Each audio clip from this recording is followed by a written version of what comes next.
A production fee was paid to WBBZ-TV from Saving Grace Ministries for this special presentation, whose generous gold sponsors include Tops Friendly Markets, Sinatra & Company Real Estate, the law firm of Hodgson Russ, United Health, McDonald's, and William C. Hine & Company Incorporated. Saving Grace Ministries, transforming the lives of thousands of individuals recently released from prison. Over 600 individuals released to parole supervision will come through the Grace House program each year. From its beginnings as a single 5-bed residence in 2001 to the current 15-facility 108-bed program, the Grace House Transition Residence has become a statewide model reentry program, serving 650 clients per year in Buffalo, over 300 per year in Rochester, and 50 per year in Elmira, founded by Pastor Terry King. Now, Reverend King and Saving Grace Ministries have joined forces with the Resource Council of Western New York.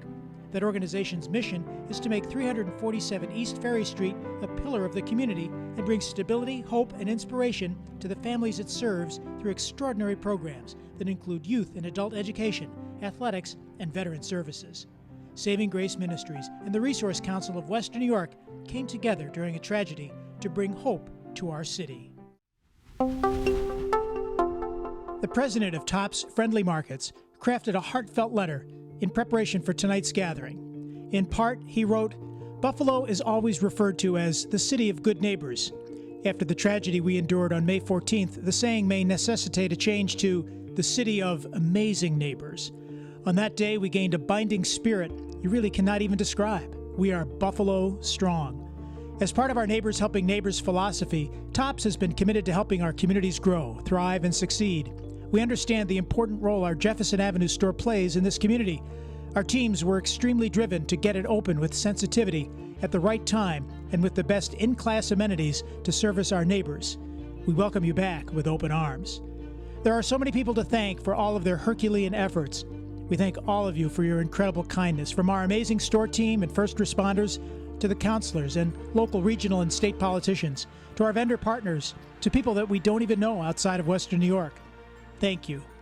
Lastly, we would like to thank the team at the Resource Council of Western New York for their efforts. You provided immediate support, opened your doors even wider throughout the summer months, and you helped take care of the community until we could reopen. With complete gratitude, John Persons, President, Tops Friendly Markets. Good evening. I'm Reverend Terry King, and welcome to Riverworks and our October 1st Gala. Our journey, your story. What a season of life we've all gone through, and tonight you're going to hear some incredible stories of what we're here to do is celebrate the unsung heroes of Western New York that helped us through some of the darkest times in the last few years.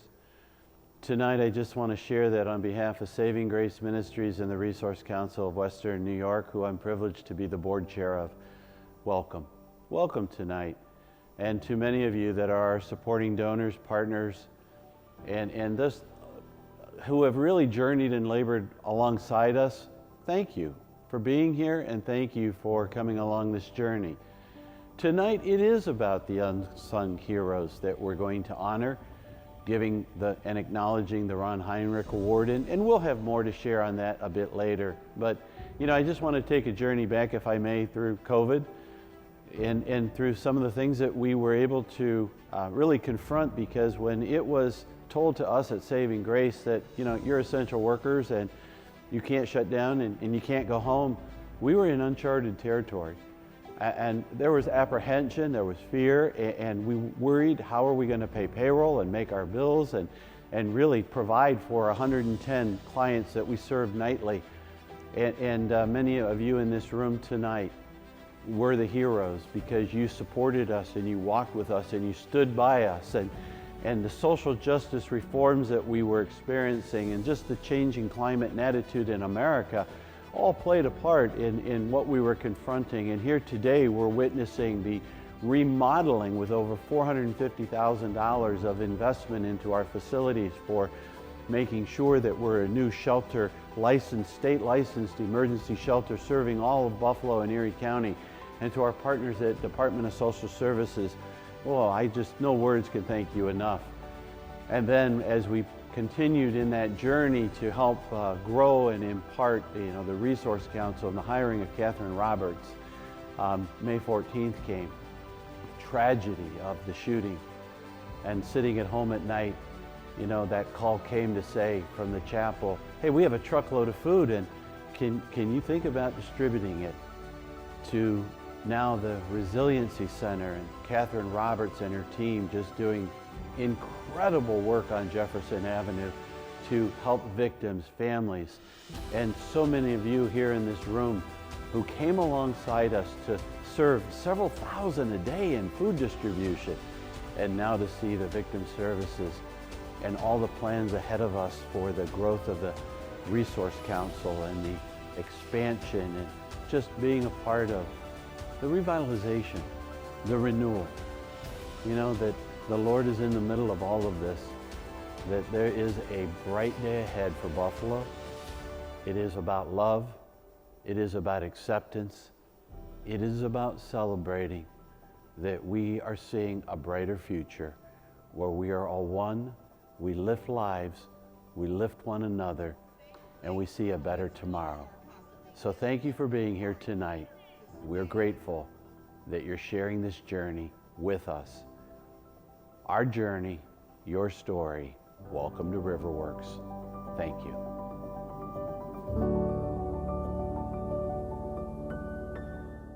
To celebrate the collaboration and how Saving Grace and the Resource Council, along with their partners, are moving the community forward, a gala was held at Riverworks in Buffalo, hosted by Steve Cichon, bringing everyone together to recognize those who have given so much and find out what's next for the community.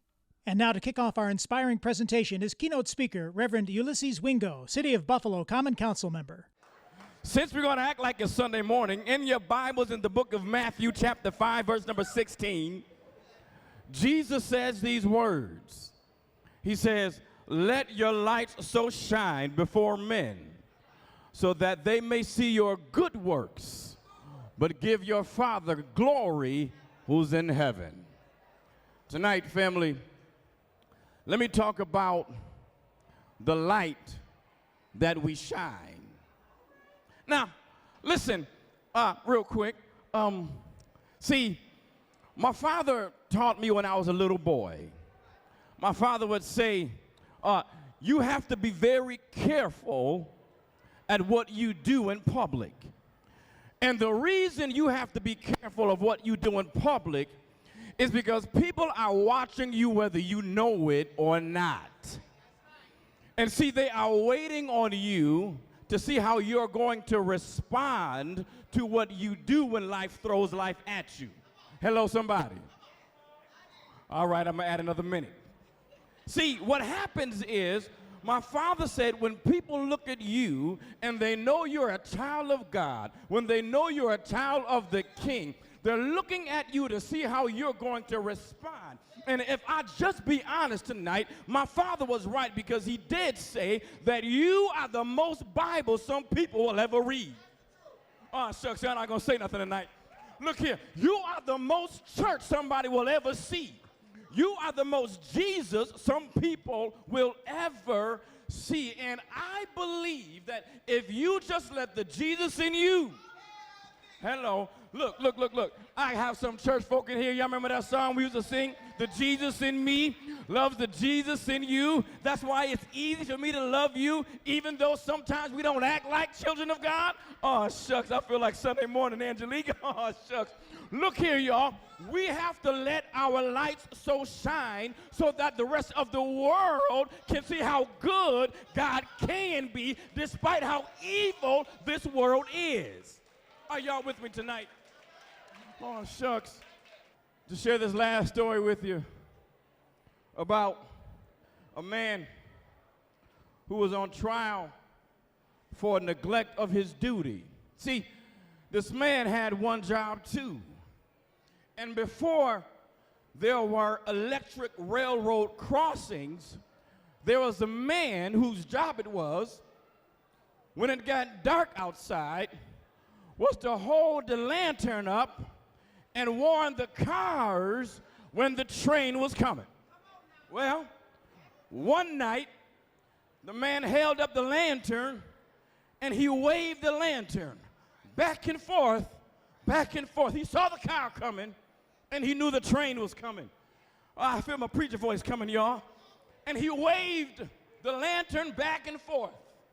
But unfortunately, the car kept going, and the train, oh shucks, it kept going.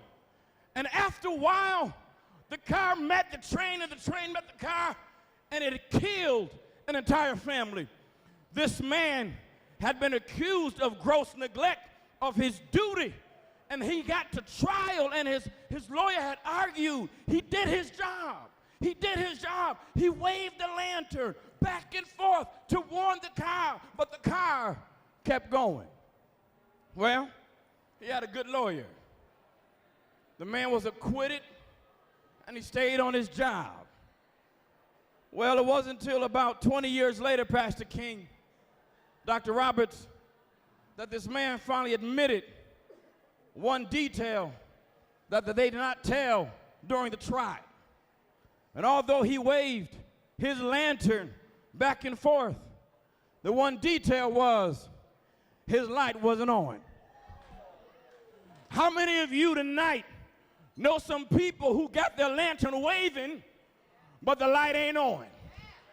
See, as Christians and children of God, we have to wave our lights back and forth so that the people who are living in darkness can see the light.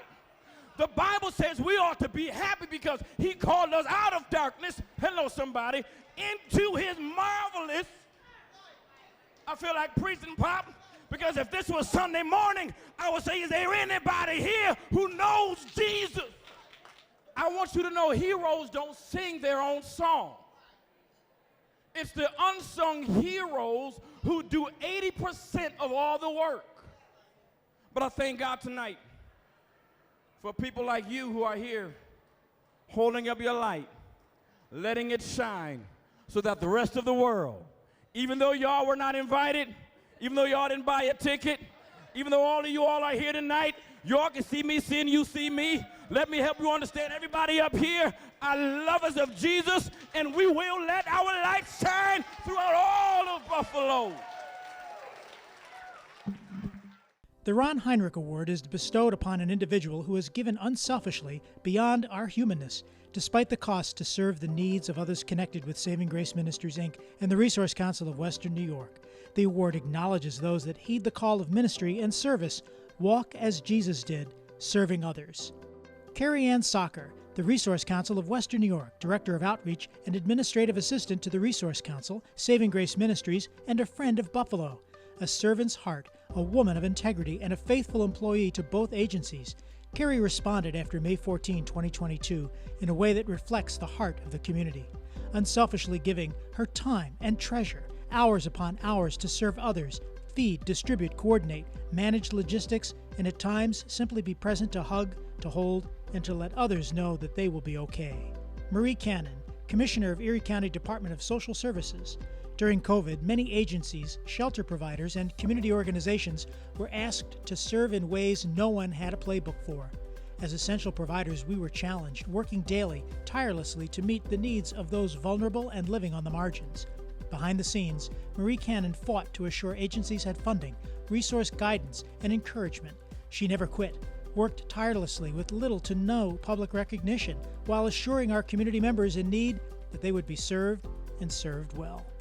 Chief Danielle Diabati serves as a liaison between the DA's office and the residents of Erie County, responsible for community engagement and constituent concerns. Chief Diabati is responsible for attending block club meetings and other community engagement forums to answer questions and gather information on constituent concerns. She assisted with the collaboration with law enforcement agencies and community organizations on projects including restorative justice and gun violence prevention. Following the Tops mass shooting, Chief Diabati worked daily, dedicated herself to assuring the needs of victims were met, comforting, listening, guiding, and aiding as she could. She linked community resources, challenged others to help serve, and proactively championed much-needed local, state, and federal resources to the community, assuring fidelity of resources would be directed and used for victims of the mass shooting. Chief Tommy Champion, Buffalo Police Department. Chief Tommy Champion, 15-year veteran, oversees the Buffalo Police Neighborhood Engagement Team. Chief Champion has been a friend to our community and a trusted member of law enforcement. As a lifelong City of Buffalo resident, he has dedicated himself to reduce gun violence, assure a safer Buffalo, and encouraging others to make healthy life choices. On May 16th, Chief Champion, along with others he engaged within the Buffalo PD, assisted the Resource Council team, food distribution, victim services, providing behind-the-scenes support, collaboration, and assuring those that came to our center felt safe, secure, and lifted up. Chief Champion represents the good of Buffalo. And I'll rise up high like the day. I'll rise up in spite of the ache. I'll rise up and I'll do it 1,000 times again. And I'll rise up high like the waves. I'll rise up in spite of the ache. I'll rise up and I'll do it 1,000 times again. For you, for you,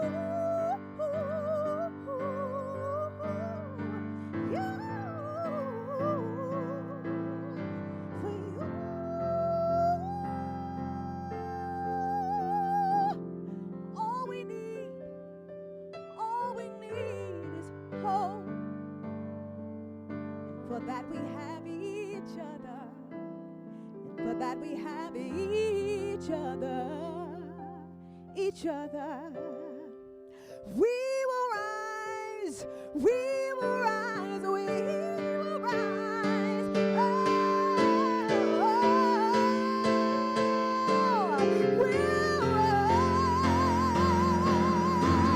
And we'll rise up high like the day. We'll rise up in spite of the ache. We'll rise up and we'll do it 1,000 times again. And we'll rise up high like the waves. We'll rise up in spite of the ache. We'll rise up and we'll do it 1,000 times again. For you, for you.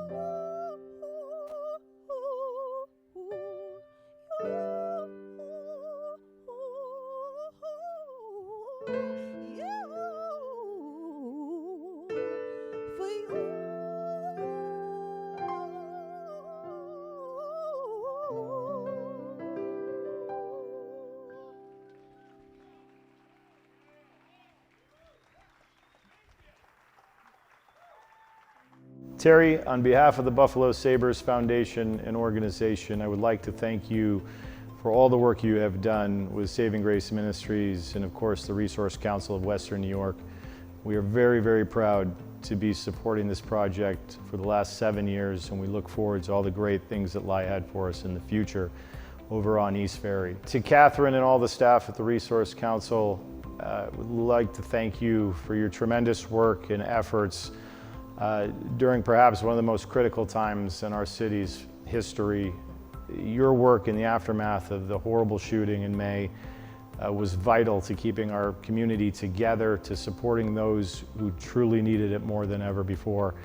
And I can't thank you enough for being there for our community on behalf of the Resource Council of Western New York.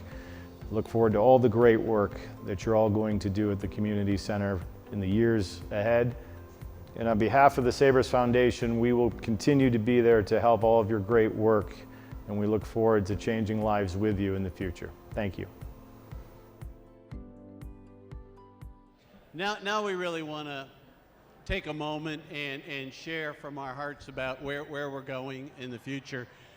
At Grace House and Saving Grace Ministries, we are now completing, with the help of many in the room tonight, about $500,000 of renovations on our group home. And in the coming 60 days, we will be completing that such that we will comply with the New York State licensing so that they'll become certified state licensed emergency shelters. We couldn't have done it without many of you in the room, and we thank you. Our project on East Ferry, 347 East Ferry, the Renaissance Community Center, led by Catherine and her amazing work and team and partnership, She'll speak about that in just a moment, about the work that we're doing, but we're going to be announcing some planned renovations of the site, significant and long overdue. You know that we put several $1 million into the building, creating the apartments and the community space and the recreational component, but now we're going to modernize it, and we're looking at expanding it, really meeting the service needs of the project. And Catherine will speak about our new project on Jefferson, partnering with Nick Sinatra, who's here tonight, and Dave Pollock, CSS Construction, and many of the partners in the room. And Catherine is going to kind of share from her heart about that project and what it means to Jefferson Avenue. On June 1st of last year, I walked into a building with a set of keys and a vision.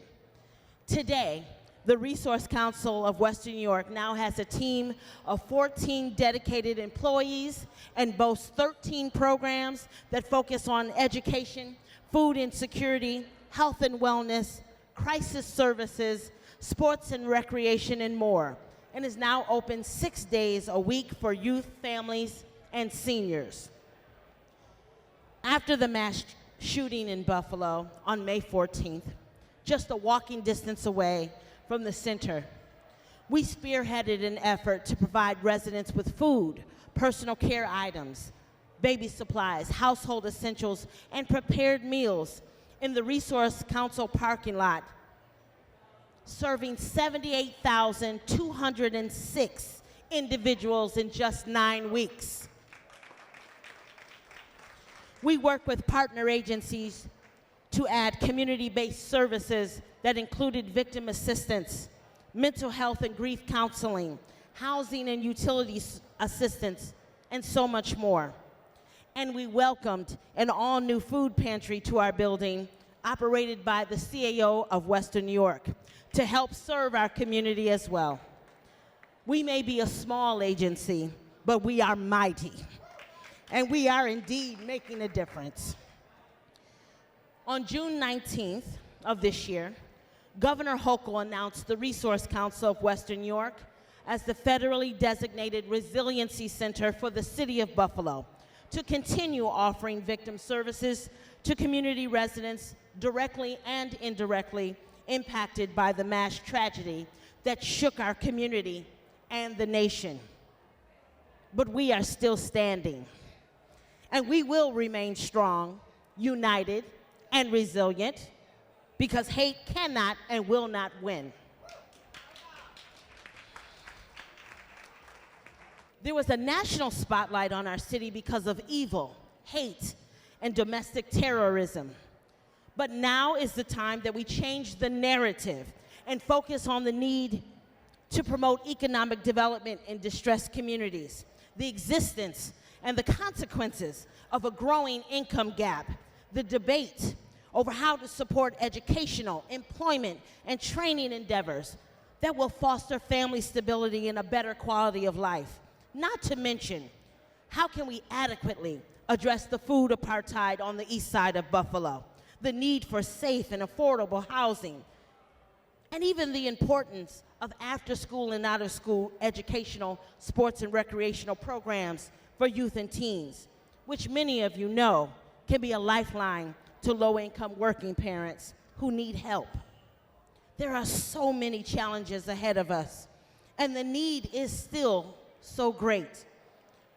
But we have been here, and we will continue to stand for the communities we serve. Each and every one of you here play a role in our success and survival. I cannot express enough how grateful I am that you are here tonight, and how you have all embraced our mission and values through your generosity, kind words, and continued prayers. Again, we may be small, but we are mighty because of our village of support, including those of you in this room tonight. And we will continue to stand up for every child, adult, and family we serve, so that they have every opportunity to become the best version of themselves and live in a safe, healthy, and vibrant community. On behalf of the Resource Council of Western New York, I thank you for your continued support and helping us advance our mission. And with that said, what we'd like to announce today is a project in partnership with Nick Sinatra and Dave Pollock, where we are building a community hub on Jefferson Avenue. And this community hub on Jefferson Avenue will include the Resource Council of Western New York administrative offices. We will also include other not-for-profits so that the east side of Buffalo will have resources right in their backyard. They will have service providers right in their backyard. They won't have to drive downtown. They won't have to go to the suburbs. That hub of service providers will be on Jefferson Avenue in a centralized location where they can access services. This is the future of Jefferson Avenue. And we're very proud to work with Nick Sinatra, Dave Pollock, and community partners who understand the need. The time is now. And we're hoping that you all will support our efforts as we begin on this journey to build something that is a legacy for those who live on the east side of Buffalo, who work on the east side of Buffalo, and want to continue to grow their families on the east side of Buffalo. Catherine, there's no words to say, but thank you. Thank you for loving our community. Thank you for serving our community. And thank you for being our community. You know, and this building, it's not a building. It's the heart of community. To be a not-for-profit, to be a community service provider, to be able to partner with a development team like Nick and Dave and with their integrity and purpose and meaning to what they do, this just reflects the core of a community saying we are one, we're better, and we will serve the needs of everyone so that every man, woman, and child will know the light that Ulysses speaks of and have an opportunity. And it takes all of us. In the coming days ahead, we're going to be reaching out to all of you in the room for some support, for being part of this project, and knowing that we are on a better path to serve all in our community. Thank you. If you would like to support the Saving Grace Ministries, 2025 Bailey Avenue in Buffalo, find out more on their website, sgmworld.org, or give them a call at 716-893-1840. To support the Resource Council of Western New York, 347 East Ferry Street in Buffalo, you can find them on Facebook or call them at 716-783-8259. We thank you for watching this special presentation on WBBZ-TV, sponsored by Saving Grace Ministries and the Resource Council of Western New York, whose generous gold sponsors include Tops Friendly Markets, Sinatra and Company Real Estate, the law firm of Hodgson Russ, United Health, McDonald's, and William C. Hine and Company, Incorporated.